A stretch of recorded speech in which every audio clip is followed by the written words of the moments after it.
Hey, Carrie, how you doing? Good. How are you? There, Yeah. Can you hear gonna me? see you. We're gonna be able to see you. There you are. Think so. How's the world treating you? Pretty good. We're good. How about you? You ready for Halloween? They don't let me dress up and trick or treat anymore. They don't. Oh, that's So they say I'm too old for that. that is too bad. Welcome to CD Seminar. I'm Dr. Brand. CD Seminar is brought to you by a workforce development grant through the Department of Mental Health, Substance Abuse Services, and the Department of Psychiatry and Behavioral Sciences. And we meet on Fridays, hear lectures about substance abuse treatment, and related things. Everybody is welcome to come, and you can get your CEUs. Kelsey can help you with that. So you need to fill out the evaluation once it's over. So without any more housekeeping items, let me introduce Carrie Bond. She's a licensed clinical social worker. The bulk of her work is focused on suicide assessment, intervention, prevention, and education. She has her bachelor's degree from K-State. K-State's doing pretty good this year. Yeah. And a master's in social work from OU, which isn't doing too well this year. She has been faculty member here at the Department of Psychiatry, worked with our CNL team for some time, and carried a full caseload of patients, particularly dealing with pain and pain management. She now works as a mental health provider at Oklahoma VA Hospital, where she provides mental health services, crisis intervention in the ED, and specializes in dialectic behavior training, and has good training in CBT as well. So without any more to do, I'll be quiet and let Carrie take over, but she truly is one of our experts in terms of risk assessment and safety planning. So important skill that everybody needs, particularly those who work in substance abuse. So thanks, Carrie. Glad to have you. And Thank turn it you. over to you. I appreciate that. I always appreciate being able to come and talk about it because suicide, it crosses all barriers and boundaries. Nobody is exempt from experiencing that for themselves or knowing somebody who does. So I'm going to share my screen, and if somebody can just let me know if that's showing up, I would appreciate that. Can you see the full presentation? Mm-hmm. Great. Sounds good.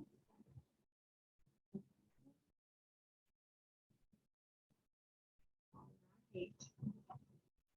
Today, I can move it forward.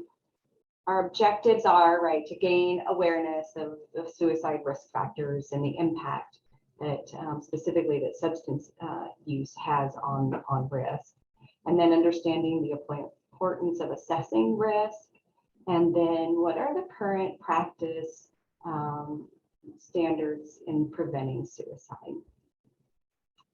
So whenever we talk about suicide, I always like to start off and share with folks just kind of the startling statistics that we have related to suicide. And this is in the US.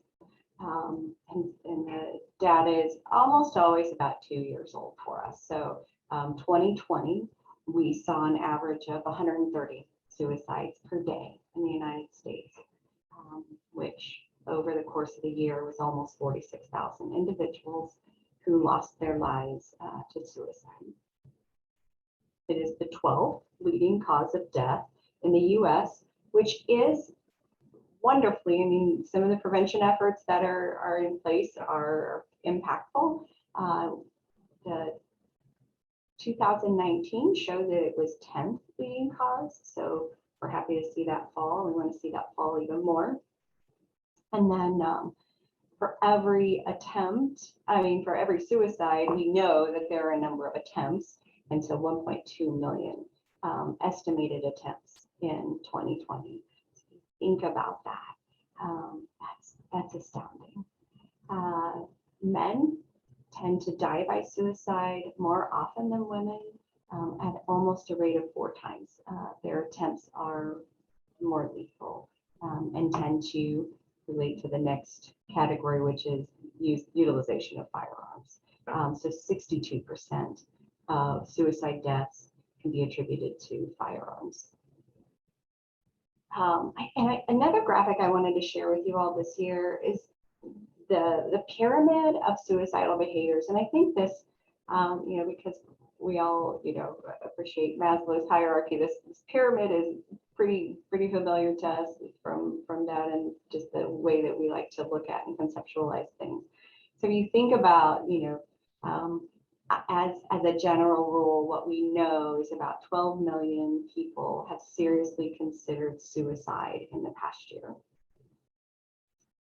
3.5 million made a suicide plan.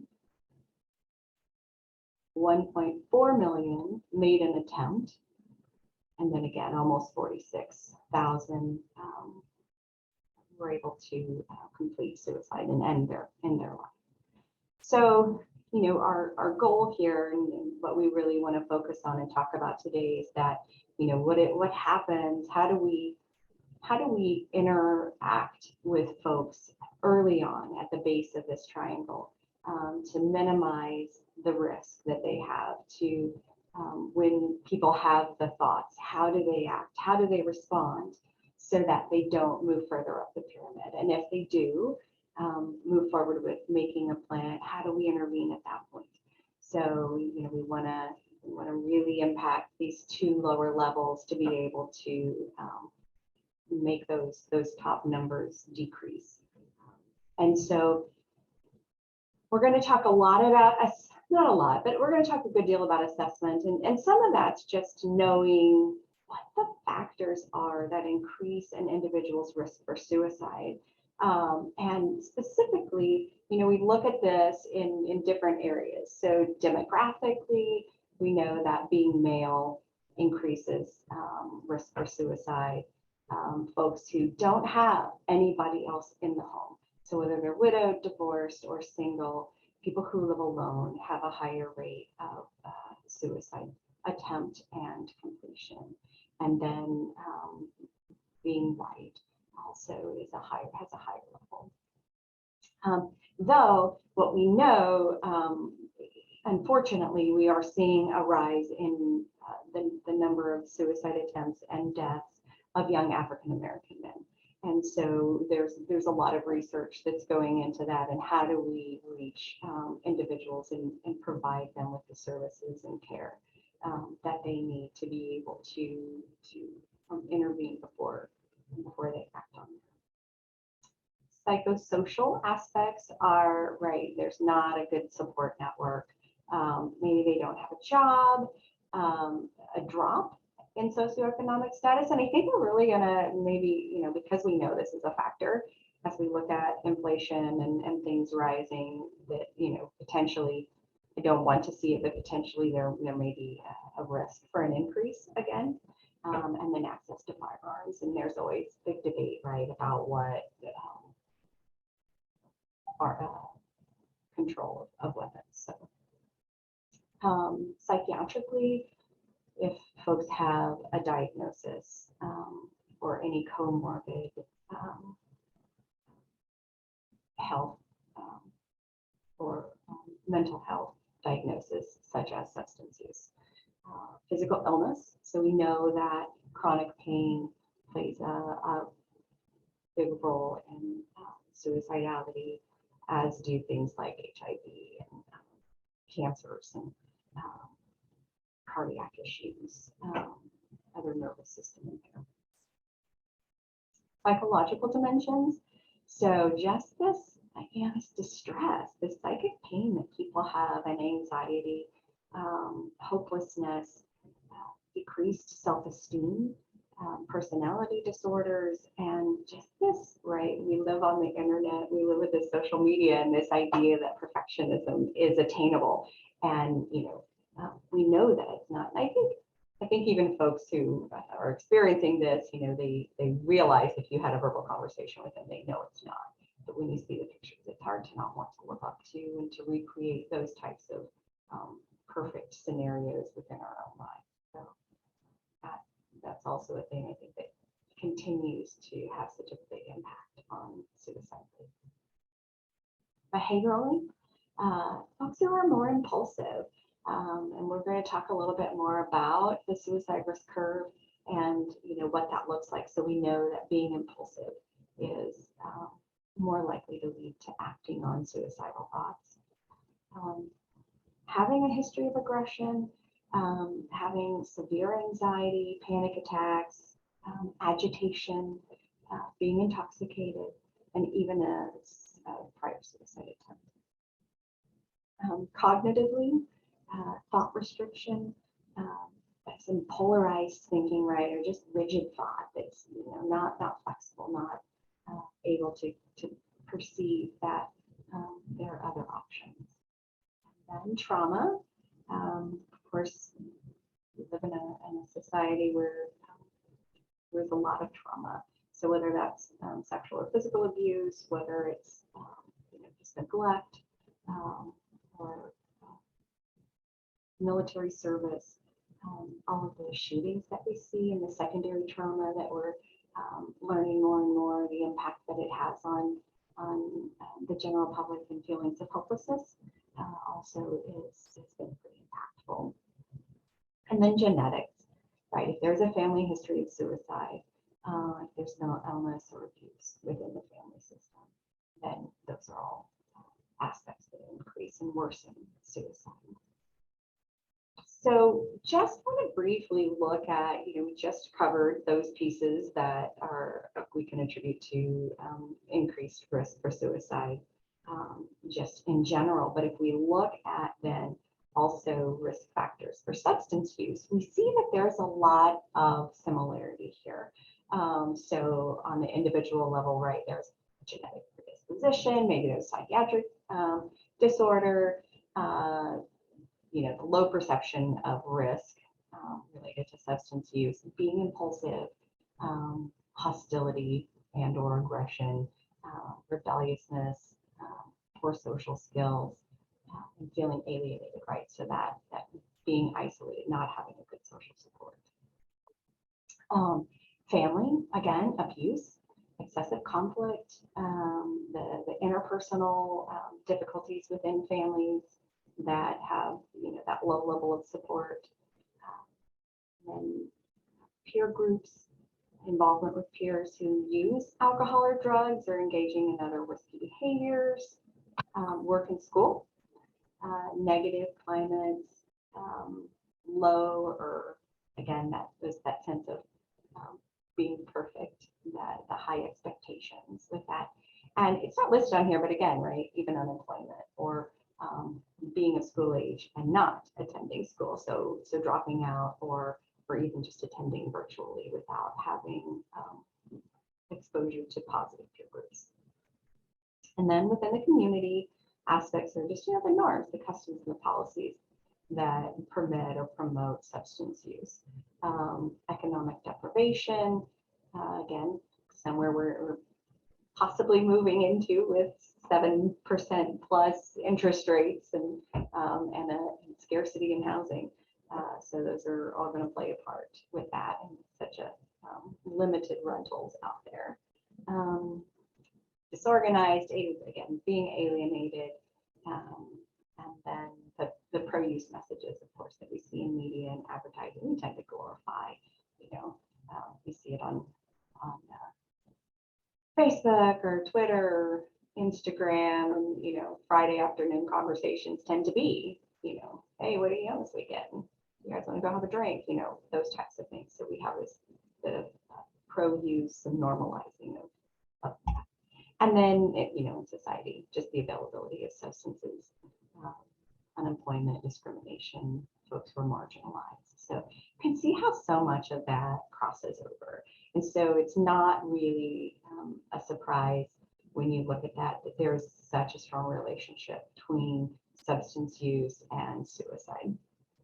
In fact, if we look at what substances do to us, and sometimes people perceive it as doing it for them, but again, when we understand what the risk can be, it decreases inhibition, it increases aggressiveness, impairs judgment, promotes depression. It doesn't just worsen depression, right? There's that chemical exchange in our brain that actually promotes depression, intensifies hopelessness, and impairs problem solving. So if we're using substances, these things just kind of set the stage and make it pretty ripe for us to make some pretty poor decisions. To the tune of some of the statistics on suicide and alcohol use. And specifically, I tried to stay with alcohol use today. But those diagnosed with alcohol misuse or dependence are 10 times more likely to take their life than the general public. Those folks who are medically treated after a suicide attempt are 30 to 40% more 30 to 40% of them were acutely intoxicated based on blood alcohol levels taken in emergency rooms and treatment centers. And so I think one thing that's really important to note is that, so much of the data and information that we have is about what's been reported. And I know that in practice, I see patients, I would say I see at least a person every week. And you think about the number of providers who are out there that has a suicide attempt that they never reported to somebody, that they have something that they did with the intent to die and it wasn't reported. They didn't need medical treatment and they didn't receive any mental health treatment as a result. So when you think about this 30 to 40%, what is the impact of that for the individuals that we don't even know who have attempted? And then 22% of all suicide deaths involved alcohol intoxication, which is pretty significant. And so often, I think I hear folks have that, like that's part of their plan is to use alcohol and then. So my whole plan was I went and I got a fifth and then I was going to take all my pills and then I was going to shoot myself and then I was going to hang myself. So folks are using substances with the intent of lowering the inhibitions and just kind of putting themselves at ease, the sedating effect that alcohol has. And it's not just happenstance, it is also part of those individuals' plan to end their life. I think the piece that's just really necessary for us to understand is that suicide is 100% preventable. Suicides are not accidents. Even individuals who are engaging in self-harming behavior with the knowledge that it could kill them, those individuals who unintentionally complete suicide, that wasn't an accident, right? They were going through the motions. And there are some folks specifically, the cluster B individuals who maybe have some manipulative behavior and will threaten or make gestures of suicide. Those aren't accidents. I mean, on some level, there was ambivalence and lack of caring whether they died. So 100% preventable. So because it's 100% preventable, the question is like, so why are we still dealing with it to the tune of 49,000 people a year dying this way?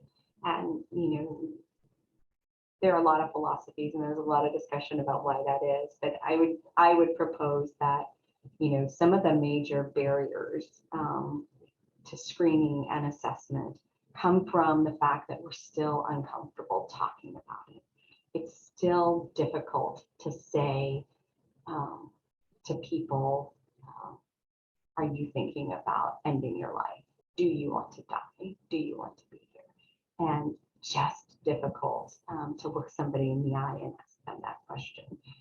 We're empathic beings. And so to say that to somebody, it hurts us and it's uncomfortable, but it does become easier with practice. I can tell you every time in grad school, they said, what are you going to do with a suicide person? I'm going to refer them. I just remember, I'm going to have them go somewhere else. who knew that would be kind of the focus of practice for me. So it does become easier to be able to manage, to deal with. There's uncertainty in our own skill for assessing, which is why, education and presentations like this can be so helpful, is because with information, our skill will improve. As we put it into practice over time, then it just becomes second nature for us to ask these questions and to have conversations with people, to be more aware of those risk factors, those pieces.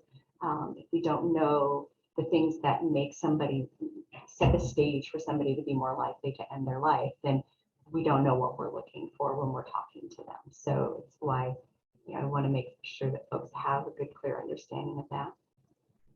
There's fear, right? Developing a plan on how to manage a suicidal client. Like, what happens in practice if I'm talking to somebody or I'm doing a virtual session? Like, what do I do? How do I manage that? How do I keep them safe during that time? And so within your own agencies or wherever you work, having a good, solid, firm plan and knowing how you're going to do that, I think will help enormously to be able to just know what you would do there, and how you're going to get the support that you need for that individual. Because you can't, at that point, you don't want to leave them alone, right? So how does your agency want to make sure that you have the ability to serve that patient to the point where you're able to do that warm handoff to a higher level of care? And again, we'll talk a little bit later about what is that higher level of care. Maybe it's inpatient, maybe it's just because you need to call the police and have them take them to the ER. So we'll talk a little bit about that later as we move forward with things. Time. We don't have time. Sometimes we think, I have another patient coming, I don't have time for this. If I don't ask, I won't know, and then I don't have to, try to manage that within the schedule of back-to-back appointments that I have. The truth is, suicide attempts are they're fairly impulsive. People will have some ruminating thoughts about, life ambivalence and do I want to be here? And then if we aren't assessing and we aren't helping people to develop a plan on how to manage those thoughts, to get between the suicidal thinking and developing a plan, if we can't intervene there, then they're already at that third level where an attempt is possible. So we don't have the latitude to not assess folks and not help them to develop plans for that. So empowering everyone to make a difference. Currently, I think OU does probably a better job than I go out to an outside provider for my medical care, and I've never been screened for suicide. So in the medical model, I know that OU does a pretty good job of it, and I know in the hospital they do a good job. But I don't know about all of the other providers in Oklahoma. But there's a pretty targeted screening typically that happens within a primary care office to just ask some general questions. And the problem is that even when we're doing that, even when folks are asking those questions in the primary care office, they might make a referral, but they're not actually helping people to seek specialized treatment. And so that's difficult. And we're going to talk a little bit about the screening that's used in primary care, just so you can kind of understand how maybe they're missing the suicide aspect of it. And then, if we can move forward with more of a public health model, is really broad approach and some universal screening that targets the entire community. There's a wide range of individuals who can do screening, who can be aware, not just mental health providers, not just medical providers. We're talking about our teachers, other community counselors, religious leaders, firefighters, law enforcement, EMSA, parents, peers. So providing information and giving people the tools that they need to be able to assess, to just do a screen and ask a couple of questions that will help them to know, well, what would I do next? And so making sure people have the power, feel like they have the knowledge and the power to be able to ask those questions, again, is going to help people feel more confident in asking about that. So the PHQ-9 is the piece that's primarily used in our general medical settings, specifically outpatient. So the PHQ-9, most of you know, it's a depression screen. It happens to have as question 9 whether you had thought that you'd be better off dead or hurting yourself in some way. So that is a very low level, very basic, way of asking about suicidality. The screening looks at the past 2 weeks. So it doesn't cover a very broad swath. It doesn't really ask us other questions that we might need to know about that, such as, have you ever tried to harm yourself before? What does that look like? So the other pieces, right, they're just, it's a good, validated, reliable screening for depression.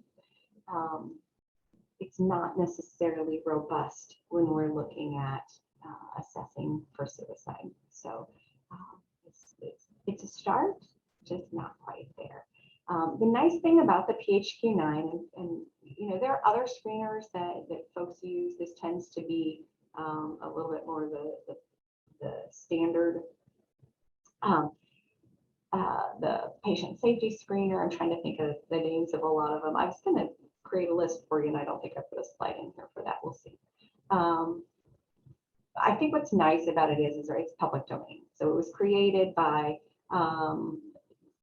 Dr. Spitzer, who did it for Eli Lilly, I believe, or Pfizer, who owns the form. And so it's widely available. You can use it. It can be self-administered. So a lot of primary care offices will have it as, just kind of part of that check-in, and folks can fill it up themselves. In fact, there's some evidence that suggests that it's a tiny bit more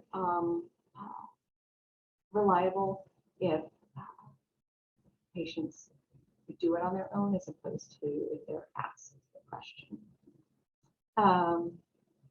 Let's see. And then I do have a link on the screen for that, but you can just Google it. I mean, it's like I said, it's free in the public domain. The PHQ-9 is something that I like to use in practice, not as a suicide screener, but if I'm working with somebody who has depression, it provides me a nice little number that I can kind of track for the individual over time, and help them to maybe start to draw conclusions or some ideas about their depression and things that make it worse or make it better. So, I think for evidence-based care and having it be data managed, I think is positive for that. And looking at suicide. I'm sorry, and looking at depression rather, not necessarily suicide. So then the gold standard still is the Columbia CSSRS. People call it that. They call it the Columbia. It stands for the Columbia Suicide Severity Rating Scale. So it's a very brief screening tool that, again, it can also be self-administered in just 2 to 3 minutes. There's no cost. It's in the public domain. The website, the Lighthouse Project website has multiple trainings for multiple trainings in different forms for different types of providers. So this is the general triage screening that might be used in an emergency room. There's one for first responders. There's one for teachers. There's one for medical setting. Law enforcement. So if you go out to that website, you'll be able to see the different forms. And they're really pretty similar. It's just the wording is a little bit different. So the Columbia can be used for persons age 6 and up. The child one does have a tiny bit of wording difference just so that it's more simplistic as far as the terms are concerned. But as a general rule, the questions are the same. The way that it flows is the same. And so, you'll see here, all right, there are 6 questions. Well, potentially, if a person were to answer, so, if they say, have you, in the past 30 days, have you wished you were dead or wished you could go to sleep and not wake up? So yes or no on that. Yes or no on that doesn't really have an impact on the screening. It's just kind of that opening tool. But you can see that that's very much like number 9 on PHQ 9. It's an opener is really all it is. It doesn't give us, and it doesn't impact the risk level for the individual. So again, if you think about the PHQ 9 and whether it's robust at exploring suicide, you can see it's not, because it's, the Columbia has lots and lots, like it's probably some of the most researched suicide screening and assessment that we have at this point. But it's the second question that would begin to flag it. So if a person were to ask, answer yes or no to that, it doesn't matter. We're still asking the second question, and that is, have you had actual thoughts of killing yourself? And so if the person answers yes to this, then we would proceed with the next questions. If they answer no, we skip down to the 6th question. So we don't have to ask that middle chunk, which is why it makes it a pretty quick little screener for folks to do. So if they answer yes to the first 2, you can see this color coding that they have on the form. And then at the bottom, not maybe a little bit legible. I don't know if you guys can read it. I can a little bit. But you look at this yellow and it's like, if they've had those thoughts, if they wish they were dead and had some thoughts that they'd like to go to sleep, or they've had thoughts of ending their life, that's a behavioral health referral. That's it. They want to make sure that people get care. Then let's just go with yes. They answered yes to that second question. So we would move forward right to number 3. And 3 is, have you been thinking about how you might do this? And so if they answer yes to that, then you would go to the next question. Have you had thoughts and had some intention of acting on them? If they answer yes to that, you move to the next one that says, well, you started to work out the details of how to kill yourself. Do you have, any intent to carry out this plan?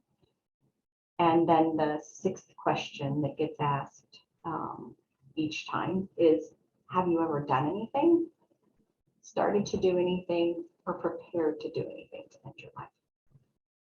And so if they answer yes to that, there's one little part B that says, well, was this in the last 3 months? So we want to know about, like how recent that was. So again, you look at the color coding, you could see where somebody might land based on the response. So a yes to that 3rd question would mean that they have a moderate level of risk. They can answer no to everything else, but because they endorse yes, a positive response to that 3rd one, then we know they have a moderate risk. So this is kind of where the rubber hits the road, where you cannot see what that says there. But typically that is behavioral health referral and a possible consultation with behavioral health to assess the individual further. So that's a positive. That's a possible. It's not a strong recommendation either way. Like if you have it available, it's not a bad idea. 4 and 5 really suggest a fairly high risk if they respond positively to one or both of those. So at that point, then you do want to have a behavioral health consult and provide for their safety. This isn't an individual that you would want to leave alone. You would want to make sure that their safety was being monitored until the behavioral health person was able to see them. And so then also the same if you look at, if they've had a previous attempt, was that within the past 3 months or not? So if it was, in the past 3 months, even if those 3, 4, and 5 were no's, if they've had a suicide attempt in the last 3 months, it is still a high risk. We do not want to miss an opportunity to assess and to talk to those individuals about how they've been doing in the meantime, to be able to assess, hey, where are they now? Where is your risk at this point? Did you get adequate care? So anyway, and maybe went a little more into that than I intended to, but I think that Columbia, it's good, but I think people are scared to use it. A lot of people feel like they're not qualified to use it, but the truth is there's a training out there as well for peers. So our youth can use this and ask these questions of their friends who they might have concern for. So the training's fantastic. It's very straightforward. It is 30 minutes for like kind of general public. It's a little bit longer for providers. And then the other piece that is out there, and you'll find it on the website, is that the Columbia then also has an assessment piece. So in addition to the screener that anybody can do, then there's the assessment piece that providers would be able to use to further explore what current risk is, right? So and I think the thing is right, so you ask these questions and you're like, then what? Well, the then what is the behavioral health consultant. And so at that point, then we would take over and we would do that assessment piece for the individual. All right, so when we're assessing suicide risk, things that we're wanting to look at, right, is the current ideation, current plan, intent, preparation, access to means, and lethality of it. So just kind of visiting with folks about that and listening for it, because sometimes people will say no, they didn't have a plan, and then later share that there was a plan. So really hearing the individual and just having a lot of open-ended discussion with them about the current ideation. Well, how did it get there? What brought that on? And and how long do those thoughts last? Those types of questions, to be able to understand better if this is a pattern of thinking that they have, or if this is a more eminent concern. Talking about past suicide attempts, is really important. And I think I put the definition of a suicide attempt on here, which is self-injurious act undertaken with at least some intent to die as a result of the act. Sometimes people will say, well, I didn't think I would die. So then you say, so when you held the gun to your head and you pulled the trigger, did you know that there was a likelihood that you could die? And they would say, well, yeah. So, it's like, your actions and your words don't match. We're going to go with the fact that you actually pulled the trigger on that. So, I mean, there's knowledge as well that there was the intent to die, the lethality of a past suicide attempt, even if it's incongruent with their statement as to whether they thought there might be something. Then other suicidal behaviors, right? So preparatory behaviors, I'm not planning on it, but I have gone ahead and I started giving away belongings, or put my affairs in order, or made sure that I was able to say goodbye to some special people. I might not have told them why I was contacting them, but those final preparations for things sometimes will happen when somebody has just kind of that life ambivalence and some intent to end their life, but they don't know when. They don't know when. They think that it might happen, but they don't really have a firm plan. They just know these other things have to happen first. Interrupted attempts. So somebody was going to take pills and somebody interrupted them. or they were going to take pills, they had them out, they were ready, and they stopped themselves for some reason. Those are, those suicidal behaviors are, um, they're high risk. We're concerned about that. Some even say that, an interrupted attempt and an aborted attempt are suicide attempts. And so they just clarified it, that was what the result was. So also exploring during that time risk factors as you're listening to individuals share their story of the suicidal thought, whether it's somebody who's simply experiencing the thought, or somebody whose status post suicide attempt, and you now have the opportunity to talk to them. So as you're talking to them, listening for risk factors, listening to things that are protective in nature. What are, and I always ask folks, if they didn't act on it, what was the one reason? Like, is there a single reason, or there several reasons? Why didn't you act on it? Why are you here instead of, back at home with the ball? There's something that says your life, this ambivalence isn't maybe as strong as you think it is, right? And so you want to be able to pull that straw and grasp onto that with the individual. And then creating a crisis plan, including access to lethal means, whether that's the firearms, medication, substances, rope, whatever that might be. So let's talk a little bit more about risk factors. And these are, most of these are more like the current risk factors. Some of them may be lifetime, but the others really set the stage, right? They set the stage that makes suicide more likely. When we're talking about risk factors now, we're looking at risk factors for actually, we know somebody has some suicidal thought. We know that maybe they're severely depressed, and it looks like it might actually be an option for them. So kind of looking at, these are the risk factors that we're going to have in the back of our mind when they're talking to us, so that we can kind of look at and gauge what these are.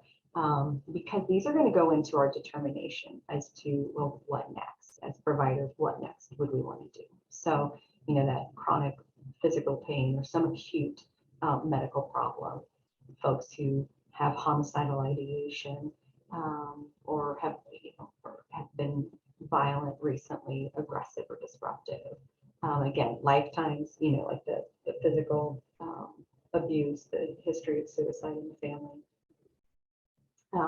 Psychiatric diagnosis, feelings of hopelessness, MDD, some affective disorder, whether maybe the exacerbation of bipolar with whether that's in the depressed or the manic phase, command hallucinations to harm themselves, being highly impulsive or having very reckless behavior, substance use. Dependence on substances, this severe anxiety, very poor coping skills, and then self-interest behavior, not without suicide intent. Again, it's just a risk factor. It's not, cutting in itself, right, is not a suicide attempt unless there's an intent to die. So then social and environmental risk factors would be some recent losses, going through divorce, or having some financial or legal issues. Maybe somebody is homeless, or they have some legal issues that are still pending. Maybe they're facing jail time. This current isolation, feeling as though you're a burden on others, maybe having some, for youth, I wanted to include some of those things in there, because I imagine some folks here might serve kiddos, but not having good attachment with parent. Back to kind of everybody refuses or feels unable to agree to a safety plan. Somebody can't complete a safety plan with me, they get to have sleepover in the unit, so that's not necessarily something that they're wanting to do. hopeless or dissatisfied with treatment. So like they feel like nobody's listening to them, and the mental health care sucks, or whatever it is. They just kind of have this like nothing's getting better. I'm working at it and nothing's getting better. So that defeatist attitude towards their treatment. Not being compliant or not receiving treatment. Access to means, exposure to, again, these next two are for youth, exposure to suicide of a peer. We definitely know that within our youth population that there is a contagion effect when it comes to suicide. And then also truancy or kiddos who run away have a higher risk. And so, right, those shared risk factors that suicide and substance have in common, again, the psychiatric, the compulsive, poor relationships, history of abuse, family conflict, the low socioeconomic status, unemployment, and then discrimination, marginalization, bullying, and being failed. So protective factors. If somebody, these are the things also I'm listening for, right? So if somebody can identify reasons for living, well, why didn't they act on that? What is their purpose for living? Do they have a responsibility to a family member or others that are living in the home? So are there kids in the home? They have a responsibility. If they're a pet that they have to care for. So also having a supportive social network or family that they can rely on. Maybe having a fear of death or the process of ending their life because of pain and suffering, a belief that suicide is immoral, or they have a high spirituality that is contrary, it does not approve of suicide. Folks who are employed, that are in school, in sports, if they have that engagement outside the home that has them interacting with other people. And then for youth, high academic achievement, which is on some level, it is a protective factor, as well as that perfectionism for kiddos. It can also be a bit of a risk factor for them. So I only have like 10 minutes left, so I want to do this really quick. One of the things that we use when we're talking about and we're doing safety planning for individuals is talk to them about the fact that most people are only suicidal for a short period of time, and that typically what we see is there's some external event that triggers these thoughts, and they begin to think, and they kind of get into our CBT of it, right? The cognitive, affective, behavioral reactions that they might have. So this event happens, and then they begin to have these thoughts, these feelings of worthlessness, hopelessness, feeling like they're ostracized, that nothing they do seems to work. So all of these really negative cognitive thought, these cognitions that they have. So these happen, and they begin to build to this, to this idea of wanting to die, to escape the situation, and at the height of that, engaging in suicidal behavior. So if they don't act on the suicidal urge or behavior, what happens is we also see that there's this curve that goes down because the thought that it passes. So then, you begin to have this ambivalence about surviving, and you have some regret or relief as you begin to come down. And so this process can happen pretty quickly. So some people may have suicidal thoughts, something happens, they have suicidal thoughts, like they have these negative cognitions, they begin to think about suicide, that they're able to not act on that. And then they can de-escalate pretty quickly. Others, it might be a longer period of time, and they may stay at the height of that for a period, which can make it a little bit more difficult to find the other side of this curve. But we know that if we can prevent action when the suicidal thoughts begin, if we can provide skills and a plan that happens at the onset of the warning signs, right? So we don't have necessarily control over triggers. There may be some things we can control, but we don't have necessarily the control over that. we do, once we begin to get the warning signs, once we begin to have these thoughts, or we begin to have these feelings, or we begin to behave in certain ways, then we can kind of recognize that and say, oh, I need to do something so that I don't reach that height where I have the urge to harm myself. And so at this point, then you can shorten that curve for an individual to de-escalate. And so that brings in the safety plan. And so the Brown and the Stanley and Brown safety plan is, again, lots and lots of research on it that really looks at a very collaborative approach with the individual, at least with them, with a family member if somebody's available, or whoever their support person is, to be able to really get to the root of, so what did you, when they're telling you their story about how they got there, you can begin to look at, you know, what are the things that you noticed that were warning signs, that they said, so you'll hear people say, like, well, I'm not sleeping well, or whenever I have an argument with my wife, or when I feel helpless. So when we know those warning signs, then those are the cue that people would use their safety plan. And then from there, you would begin to line out the safety plan. And again, the Greg Brown is fantastic. He has lots and lots of trainings out there on YouTube, so you can go look at that. But it's pretty easy for him to use. But spending time and really making it collaborative is the key.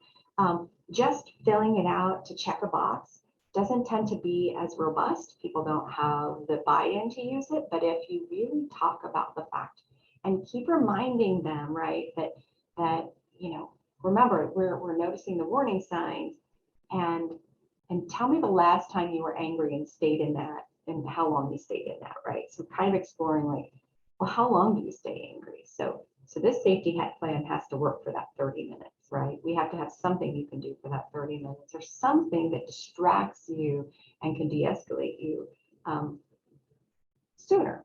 So those are the pieces that we're wanting to be able to really give folks the tool that they need to be able to keep themselves safe. And it's very much a growing plan.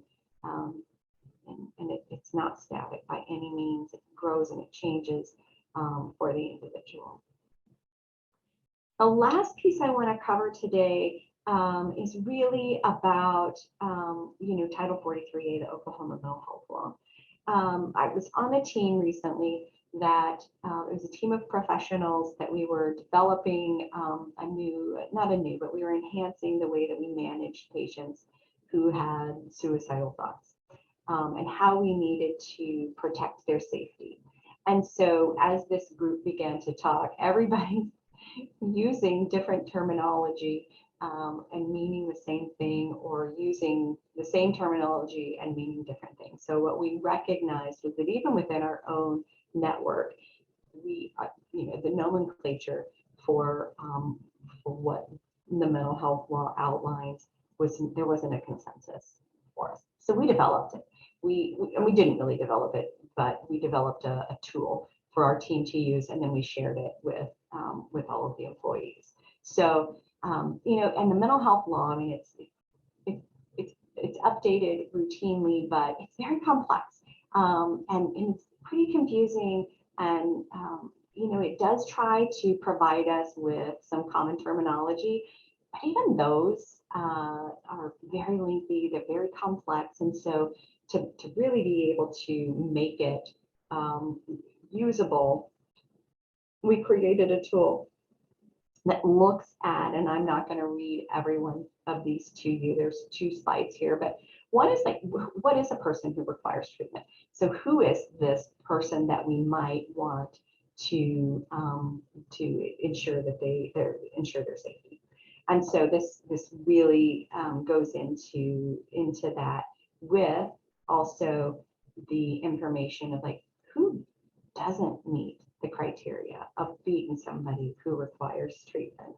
And specifically, right, when we talk about detaining somebody to be able to assess them and maintain their safety, there's some specifics related to individuals who have dementia, Alzheimer's disease, any kind of intellectual or developmental disability, seizure disorder, TBI, homelessness.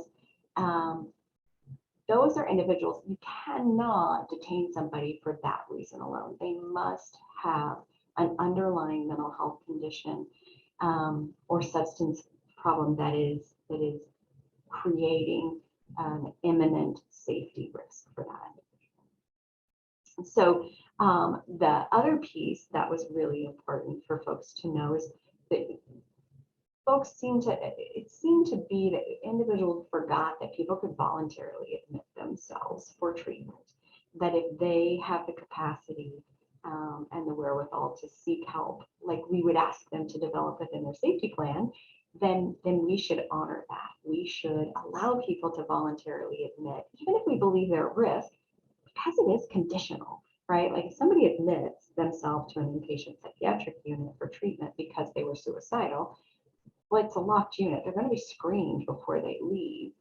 So we can allow people to be there voluntarily. We don't have to detain them against their will if their will is to be there. So, I mean, that was something folks were having a difficult time understanding. So the things that I think people get most confused about is a third-party statement can be completed. It's a statement of your concern for an individual imminent risk of harm, and anybody over the age of 18 can complete that. And so a third-party statement is good for 12 hours. And what it does is it initiates protective custody. It allows law enforcement to take somebody into custody for the intent and purpose of receiving a mental health evaluation. That's it. 12 hours, somebody can be detained for a mental health evaluation. They have to get them to a facility who can provide that. So then you have the licensed mental health provider, which is the last one on here. So these individuals have then the ability, the training, and the expertise to assess the risk, that imminent risk for harm to self or others, and then complete to make a decision. Either A, they don't meet criteria and we need to get an outpatient service. B, they meet criteria, but they're here voluntarily. We want them to have care and they want to have care, so we can allow them to voluntarily admit. Or the third is they don't have the capacity. They do not show that they have the ability at this time to consent to treatment. And therefore, we are going to remove their civil rights and we are going to detain them for a period of 120 hours or 5 days or 120 hours, not including weekends or holidays. That LMHP statement, the licensed mental health provider statement, initiates emergency detention. Emergency detention is not emergency order of detention. The emergency order of detention is what happens at the end of that 120 hours or 5 days when a judge signs an order that the patient needs additional treatment. So kind of understanding that and having that same, terminology of use really helps us as providers to communicate better about what's going on. So I wanted to share that with you.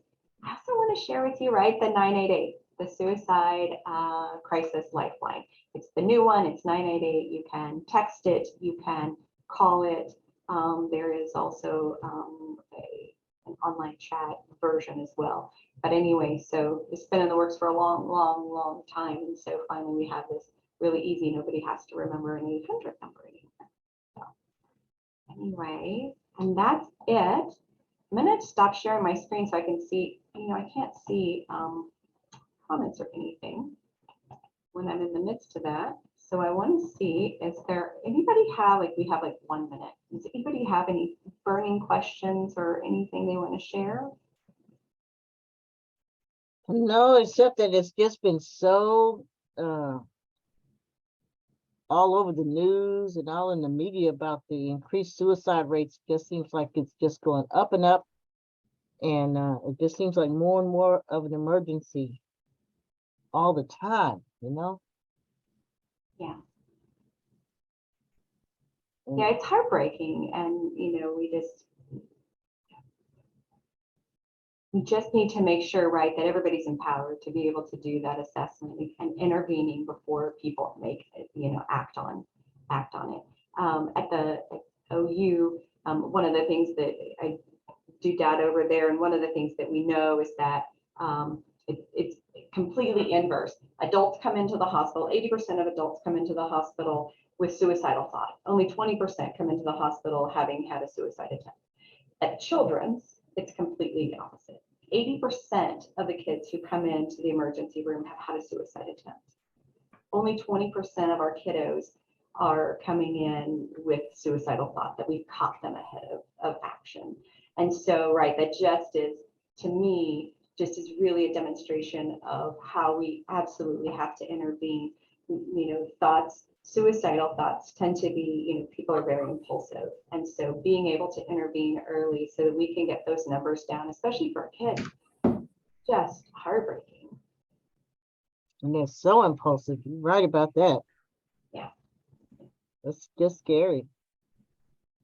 Thank you, Carrie. This, Eyes to it after a while, but you don't. I'm sorry, go ahead. go ahead.